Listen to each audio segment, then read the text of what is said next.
if you could give one piece of advice to another gaming studio who is right now developing a multiplayer game or scaling their multiplayer game, based on your vast expertise and experience, what would you suggest then?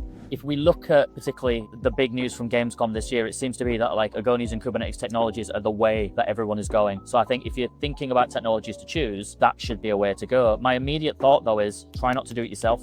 A lot of studios out there will feel like they can host their own Kubernetes clusters, they will host their own Agoni service, and then they will have to 5 to 10 engineers to make that work. And that is a lot of people. We realized very early on that actually rather than build all these things ourselves, we would buy them from people who have more time and capacity to run them. If you're starting a project, work with one of those providers. You know, we have the advantage with yourself that we have both bare metal and cloud. We don't have to pick and choose where we go. You help us have that. So for a lot of new studios, that's really attractive. You can start off with bare metal to keep your baseline down. You have the cloud to scale for things like events where you need to, and almost certainly we've used the cloud scaling to enable events like Nemesis coming up. Start with someone who's going to grow with you, who gives you that bare metal and cloud capability, but one that doesn't need you to be heavily involved in the development of it. You can almost fire and forget into that platform. And certainly GameFabric does give us that. You know, we can push containers up and all the scaling and everything is just handled for us. The communication is very easy. There's Terraform modules in there, which I think is incredibly important for new studios. And having things like APIs and stuff included, like a very feature-rich package for when you do grow, but you don't necessarily need to use when you first start.